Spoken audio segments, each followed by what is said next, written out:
Welcome to Talking Beats with Daniel Lelchuk. That's me, and I'm so glad you're here. If you like what we do, I'd love it if you gave us a 5-star rating on Apple Podcasts or wherever you listen. And if you're so compelled, write a review. That really helps, and maybe tell a friend or family member. They might like the show as much as you do. If you want to get involved in the program, visit our website, talkingbeats.com, and click Support the Show, where you can make either a one-time or a recurring donation. As we look to continue having cliche-free conversations of real substance with a diverse range of the world's most compelling people, your support is so appreciated, especially as we look to expand and increase our offerings. If you have a question, comment, or thought, find us on social media, Instagram, Twitter, and Facebook, or if you wish to reach out directly, email me at daniel@talkingbeats.com. I'm so glad you're here. Let's get on with today's conversation. On today's program, writer Ananda Lima. She's out with a new poetry compilation called Motherland, which explores linguistic and cultural relations between her home country, Brazil, and her adopted country, America. What has this nation given her that Brazil couldn't? A theme of any immigrant to the United States. And why, after finding home and success here, does she question through her poetry some of the promise of this nation? Well, she joins me now. Welcome. Thank you so much for having me. It's great to be here. Mother/land, otherwise pronounced Motherland, but there's a slash here, and mother and land are on two different lines. What are you trying to convey here?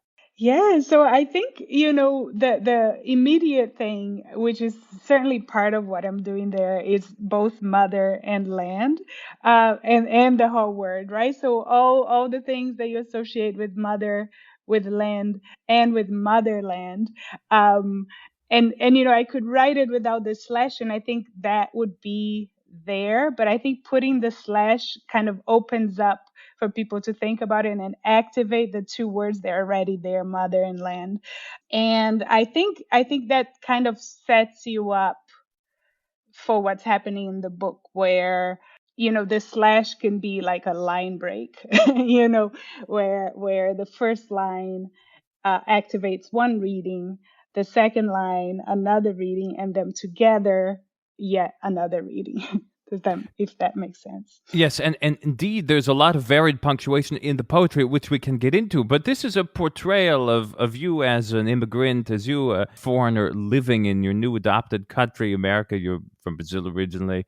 And indeed, there is quite a bit of Portuguese mixed into the poems, sometimes just in the title, sometimes also in the poetry itself. Why the mixing, and what is a reader, in a practical sense, what is a reader who doesn't speak the language supposed to do? How should they be approaching the poetry that has words foreign to them that they may not be able to understand? I love that question, and I love that how you said in a practical sense, because I certainly am thinking about that as I'm playing with that.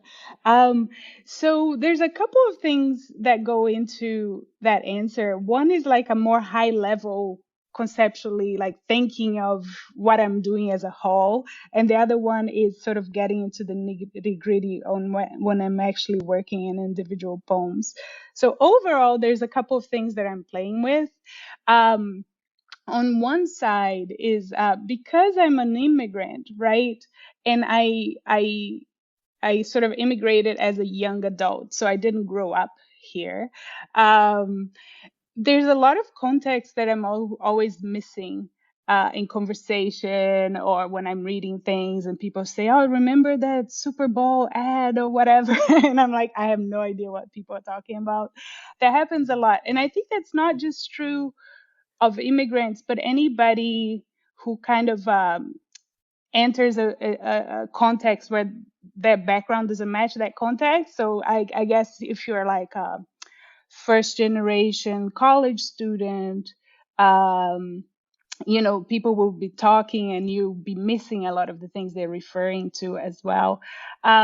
So I wanted to have that experience that is so mine in there. And there's a couple of reasons. One of them is one that I think a lot of poets work with this, is to work on the assumption that things have to be fully understood by a certain population, right? So which kind of makes sense. So books are usually written for people who speak English, right?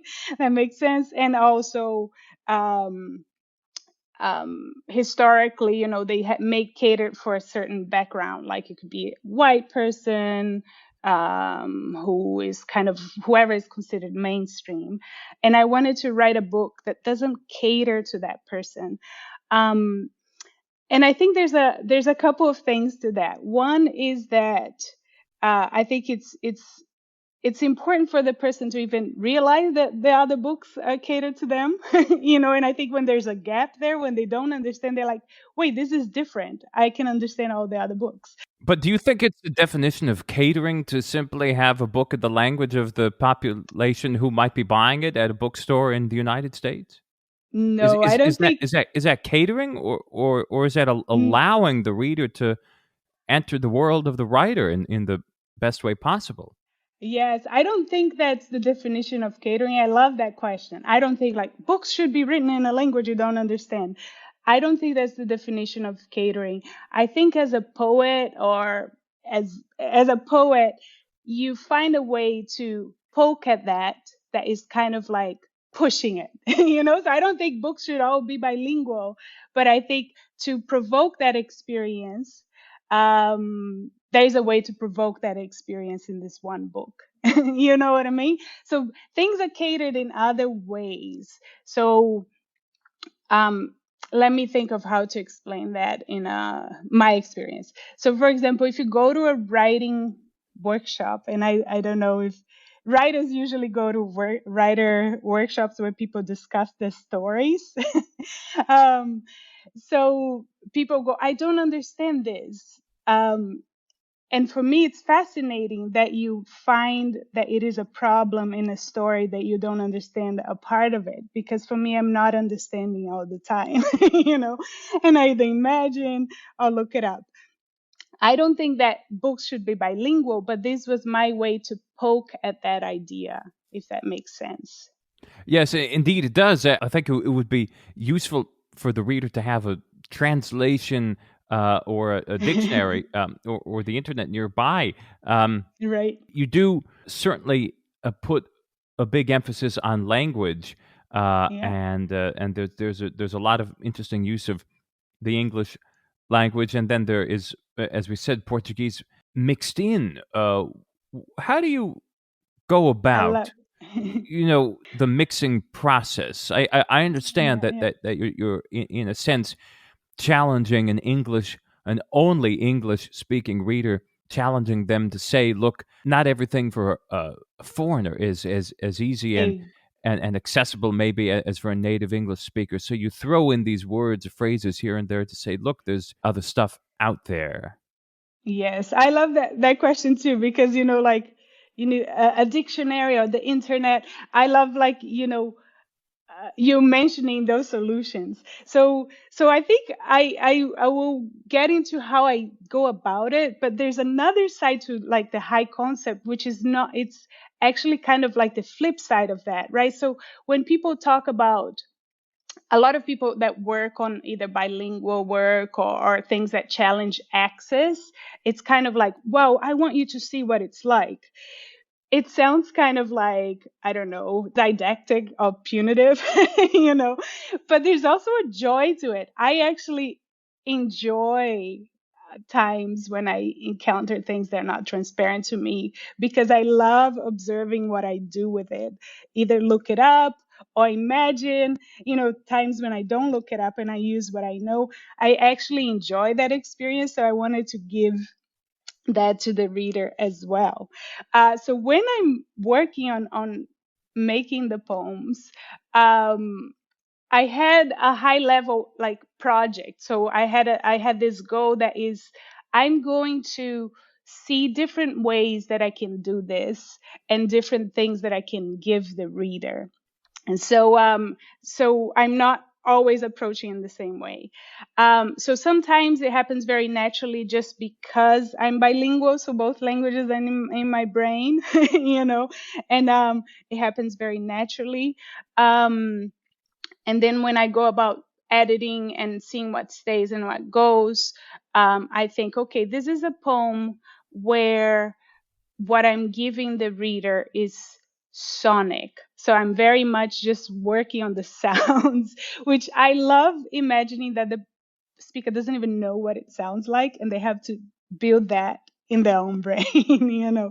Um, and that is like with a poem like Berimbau in the end of the book. It's a very sonic experience. Sometimes what I'm giving the reader is cognates, so words that actually, you know, like look very similar to the English one.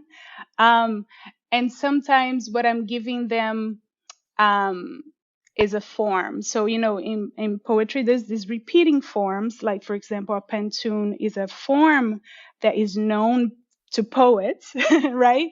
And poets know, okay, this line is going to repeat in this position.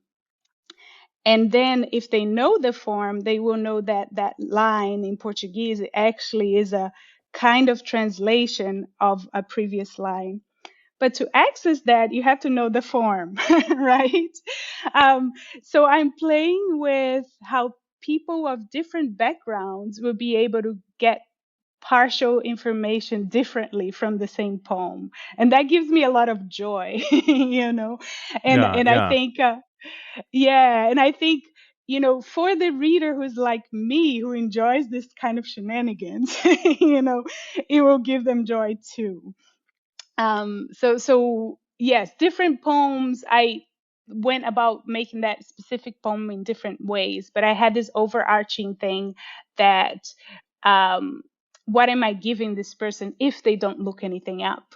You know, I had that in the back of my mind for each of the poems. I'd like to know how you got started on writing poetry. A lot of people have things they want to say, and they express things in prose, they express them in poetry, they express them in music, they express them in paintings, they express them in private journalistic entries for themselves, or maybe something they would share with a friend or family member on a rare occasion. You are in poetry. What was it about poetry that drew you in as an early kid? You know, I write poetry and fiction and I take photos. So I love that question because I'm so interested on how it works for different people. And I think it's cool that you bring so many different people in this podcast too. So for me, I wrote poetry as a kid, but it was very much like, you know, kid poetry. Everything was rhyming and cute, you know, like pleasing the adults. And I stopped. I never wrote poetry for a long time. I wrote like secretly, and it was prose. It was mostly prose. And when I came out as a writer and I told people, hey, I'm writing, and I started sharing, it was fiction. Um, and what happened was, you know, I get lots of writing things when I'm walking or running. What happens is I started getting these lines. So I'll get like a phrase or a sentence or a line, and then I'll come back and I'll try to write a story that had that line, which did not work out. It would be like a very crappy story, and I only like that line. So slowly, as this started to happen, I realized, no, no, these are poems. The line doesn't want that story around it, you know. Um, So you have so you strip away the extraneous and keep what you think yes. makes the cut, quality wise or expression wise. Exactly. And the funny thing is that the extraneous thing I was adding post fact because I didn't know how to do what I was to do with those lines. And so I cut out the extraneous, and it's the stuff that I was adding on top of what that line wanted to be. So it's exactly that, but it happened very naturally. I wasn't seeking for poetry. But once I started writing poems, it did become my primary medium. So I still write fiction and I love doing it, but I know that my thing and my main thing is poetry. What was it as a child that Uh-huh. that introduced you to the written word to begin with? Were there books around? Were there poetry anthologies? Were there the great pieces of European or American literature? Was there a anthology of Charles Dickens in translation? I love that. Let me think about that. So I think my exposure, um, and thinking about it, I think I can see how my trajectory as a poet came full circle. But I had a lot of music and Brazilian music from the 60s and 70s. There's a lot of very beautiful writing. Um, there's some writing that was designed to sort of get past censorship. So they did a lot of clever tricks, poet stuff, the hiding the meaning with double meanings. So there was some of that. And there was school, of course. And I went to school uh, just after the dictatorship. There was a dictatorship we were coming out of. So there was kind of like this interest in those lyrics. So not only did I hear it at home, but at school they're like, "Hey, look at this! They are doing this here." Uh, to There was an interest in those tricks that musicians had played the decades before to get past censorship, and I was exposed to that at school. So, for example, a very common example that they taught us at school, there's a song where the the singer is singing about chalice. Chalice. There you go. That's right. And Yeah. that is the same word for shut up if you look at it, but it's written different, So they were saying how they use this to talk about censorship, but talking about this wine they were drinking at the same time. So that was something I was exposed to at school and at home, listening to the lyrics. Um, and my mom and dad, they only got, I mean, they read, but they only got like a college education after I was almost out of home. So they don't come from a big literary family or anything. So my aunt, she moved to the US and she left a lot of belongings there in our house. And one of the things she left was this gigantic book collection, like with the matching leather bound books. They look very fancy, but lots of books. And it had a bunch of classics, and it had also Brazilian titles. It had a lot of stuff. And I would constantly read through them. Sometimes I'll read a whole book, sometimes I just pick and read passages, but that was around. Those were more sort of like literary things going on, but also, just storytelling in general. I have a big family. My mom had 9 surviving siblings that were adults, and they all had kids. So I was always listening to them talk to each other. And I think to connect with this thing where I enjoy filling in gaps that I don't have access to. My mom and her sisters and one brother, they had so many private jokes from living together over the years, and stories that they like to tell, where I would get the gist of it and most of it, but there were things they were joking about that I had no idea what they were talking about, because there was their own thing. I was exposed to that a lot as a child, but it was kind of a joyful experience, curiosity, and wanting to know what they were talking about and imagining. So I think that just listening to people's stories and my family's stories also influenced what I ended up doing later, but I didn't know anything like that at the time or when I'm doing my work. It's this kind of stuff comes after you've done it and you try to sort of figure out why you did things the way you did. A lot of what you write about has to do, as we said before, with the idea of mothering. Indeed, one of the early poems in the book, in-flight entertainment while the doomsday seed bank is breached. What is this poem about? You're talking about the face of your son as you watch him watching a movie on an airplane. Why did you want to write this poem? Tell us what this is all about. It's a rather a violent poem in a sense. Right. Right. So yes, that poem, yeah, so that poem, it's funny how poems come to you. So that poem came when I wanted to write about something that I still haven't written about, which is the fact that we have, human eyes look forward, right? Like they're not like cow eyes, which are in the side of your head. That's gonna sound very strange.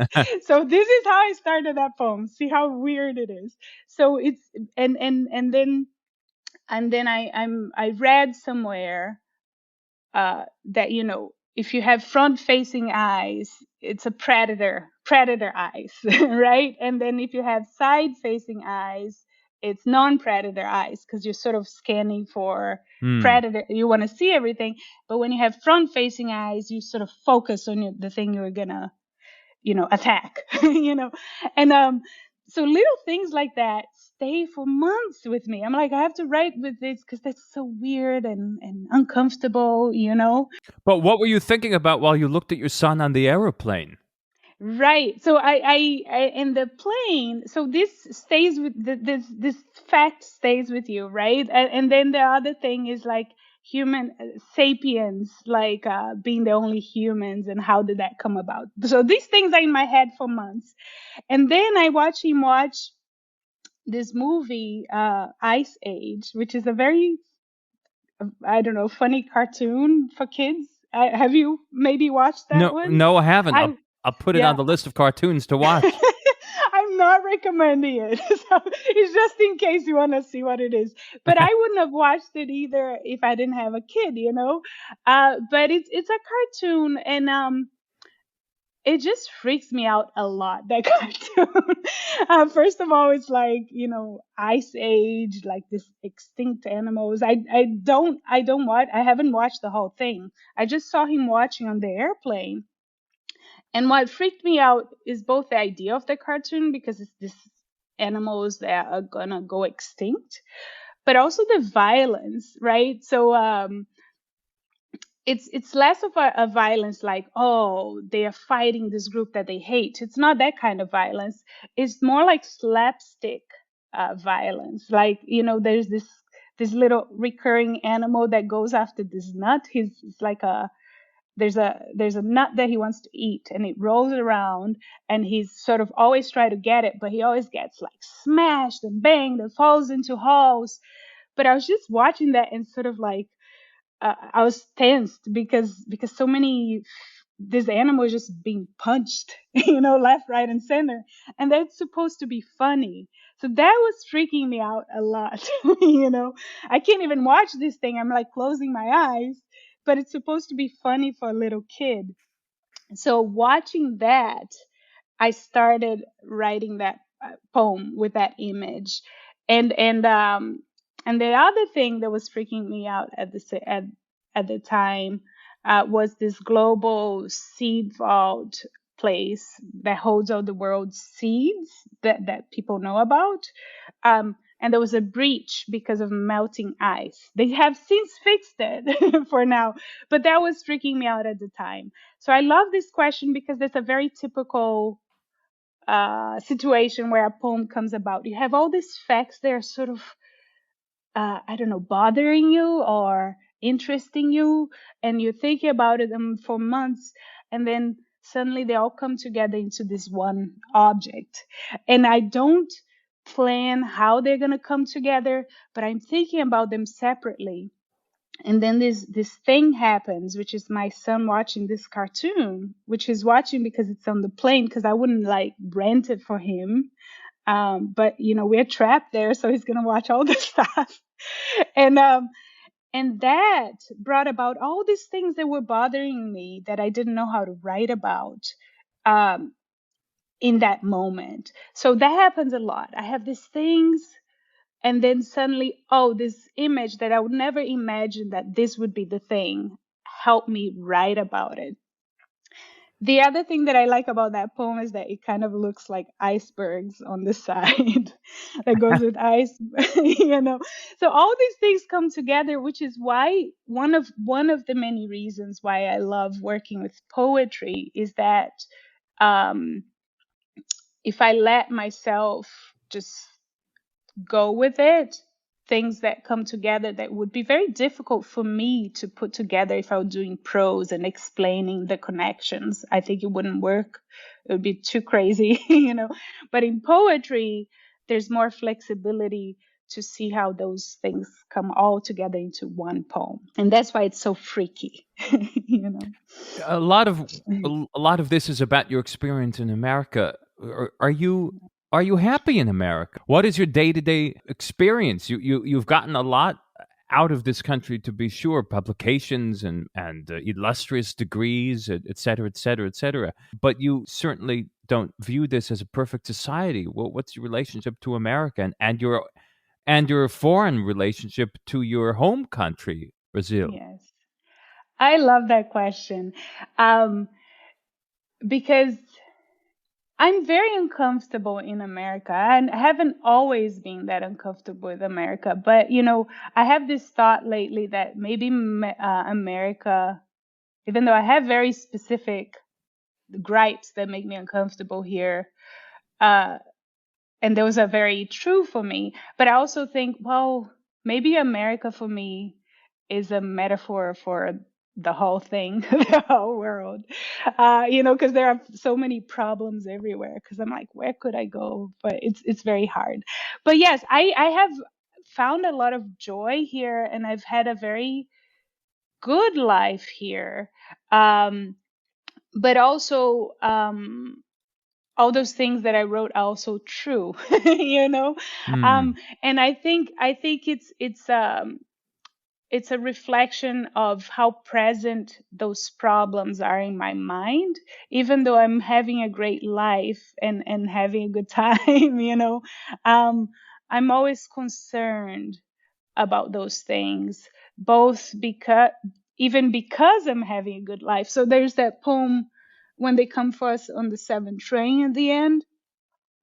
And it's a little bit about, like the last presidency was very scary for me because there was this constant, like, not knowing where things are going to go, and pressure. But I'm also in a very uh, lucky position, right? I'm a citizen, I have my papers, I have people who would look for me if anything happened. So I'm in a very different situation from somebody who's, I don't know, undocumented and try to get like work in this job that is very visible. So I'm in a different position, even though I'm an immigrant, and there's a generic anti-immigrant sentiment. So even as I'm having my good life, I'm like, wow, I kind of feel guilty about having my good life, and I also feel worried about the future. Um, if we go back to that discussion of that poem with the ice age and the humans and their front-facing view, and the fact that there's only sapiens and there's no other humans, that freak me out. These things freak me out because throughout history there are so many times when things turned ugly, right? So I feel safe, and it's hard to imagine not being safe. And I think I will continue being safe, relatively speaking. But it's also weird to think of all the times when history turned very ugly in populations that were being targeted. I wonder how those people, if they imagined that they would come when they would be rounded up and, I don't know, killed, etc. So it's hard for me to be relaxed with my happy life, knowing history. Does that make sense? And knowing that there's other people also who are suffering now. So it's a constant balance. And the thing is, it's not just America, but a lot of it is going on in America. So there's a lot. Yeah. But a lot of what you're talking about, many people would say would never happen here, could never happen here, which is what sets Yeah. America apart. I love that you brought that up, because I don't know. I don't agree with that view, but I don't think it will happen necessarily, I think, well, yes, maybe it's going to be okay, but I don't, the view that America is special in that way is mixed with a lot of messages that I think sometimes are true, sometimes are not. So I'm always like, well, why wouldn't it happen here? Didn't people think it wouldn't happen where it happened? You know what I mean? And things have happened here, right? Like a lot of things have happened here. So I have a very conflicted, not knowing, but also not convinced that I can relax position, you know? And I love that you brought that up because there's such an American thing to bring up, right? To think that America is special. And America is special in a way that, I don't know, everywhere is special. um, so I don't know that I can trust that feeling. Well, you came here out of all the countries in the world. There must have been a reason that you Right, came to America and not Germany and not right. England and not India or China, right? Right. And for me that yes. And I came here, yes. And again, going along with my I don't know, happy life. I came here because I liked the linguistics department at UCLA. You know, so I didn't come here thinking I'm going to go to America. I was actually in Australia. I lived in Australia. Um so so there's a lot that I love here, but there's a lot that I don't love. When you say America is special in the way that other countries are also special, don't you think that Yeah. diminishes the reason why so many people fled to America? Why so many people fled persecution to come to America over the past century? Why so many people feel like they can only be at home artistically and personally in America, where your family history, where the societal, financial, sociological position of your family doesn't dictate where you're going to go, where first generation people can accomplish incredible things in America that wouldn't be possible in most of Europe. I think that's probably true for different people depending on what they are looking for. But even that, I think, you know, I think that that is the story and it's true in many cases, but also social mobility, right? In the this generation is much lower than it used to be, right? Like so I think that is true ish. I don't think necessarily it's true. I don't know. I think, for example, if somebody wanted, I mean, it is the center, right? Like artistically speaking, a lot is going on here, depending on what you do, right? So there is that. But I think like, oh, you come with nothing and become something. I think that has been true for some people, and but I don't know. I think if you, depending on who you are, if you go to Canada where they'll have healthcare and and something else, that may be just as good or better choice for you. I think it really depends on what your situation is. America is special in its special American way, but I think there are different things going on in different countries too. Um, but you know, that is something you can talk about, but that is not the same as saying, oh, genocide wouldn't happen in America. You know what I mean? This is kind of different questions. Is America a place where I feel like, for example, writing and publishing, I feel like there's so much activity and so much going on? Yes. Does that type of specialness, and I don't even know about that type of specialness, it's hard for me to think about. Does that translate into this place not, and genocide not happening here? I don't think these are the same things, and I don't think they translate. And of course, genocide has happened here, right? So, Well, genocide has happened in every corner of the exactly, world, and it was happening in exactly. and That's it was happening here before any European settler exactly. appeared here as well.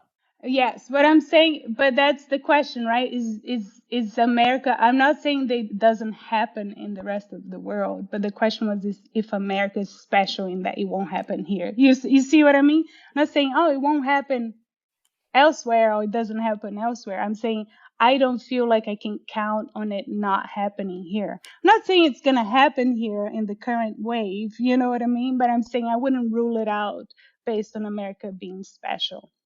Well, I would rule it out based on the fact that 330 million people in America and the great majority of Americans work each year, each day to make this country a better place for their kids.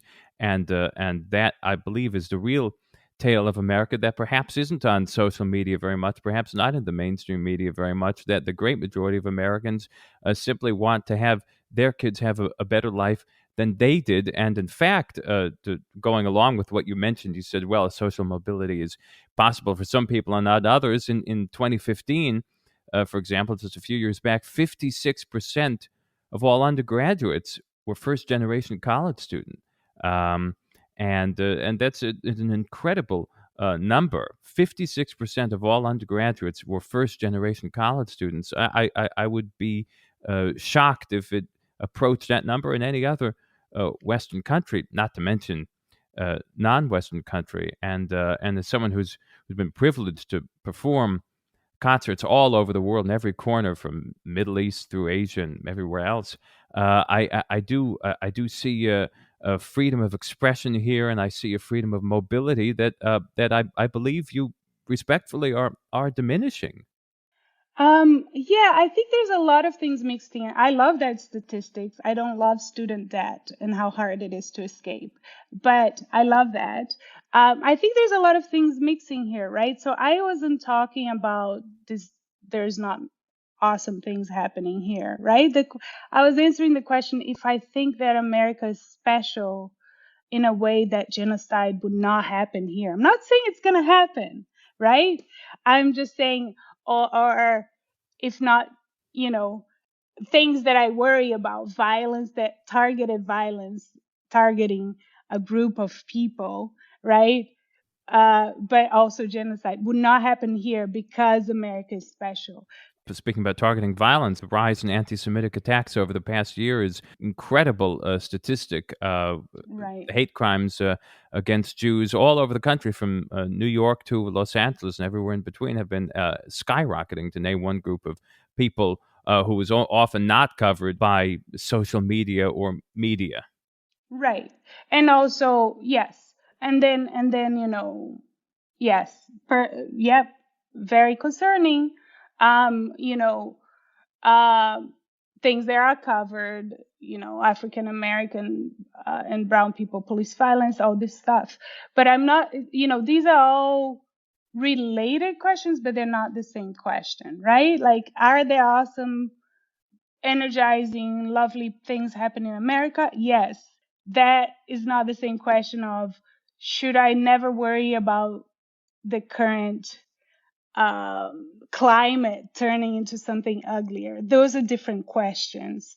And you expressed that you think things wouldn't happen here because people are concerned about living a good life and giving a good life to their children. And I think that's lovely and that might be true.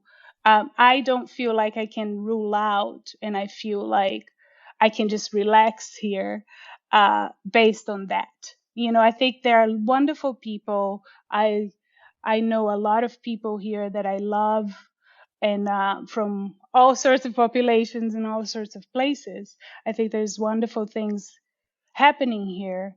But that's a different question from do I think things could turn ugly in the current climate? You know what I mean?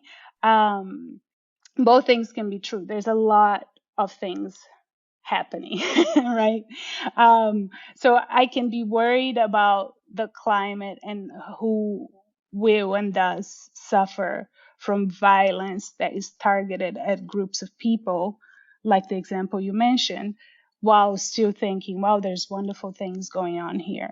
They're just different questions.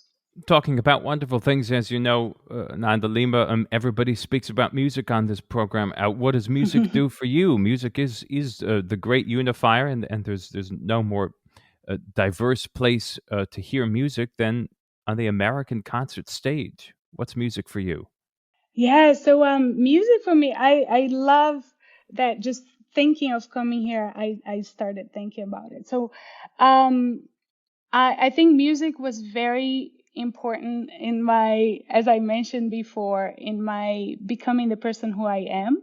Um and and I was there's a there's a singer that I write about a lot. I refer to a lot in the book, which is Caetano Veloso, and he has this record called Transa from 1978 or 79, and I feel like part of knowing me is knowing that record because I just love it so much, and it's just such a continue. Like I've always listened to it, so I think it's a very important part of my life and my experience and who I am. Um, I find it very strange that recently I haven't been listening to a lot of new things. And I wonder if that's kind of a comfort thing or what it is. Um, but I'm interested in that question and I may write about that question. So I have to figure it out. But music is very important. Well, new things can both comfort us and challenge us, and the same things Exactly.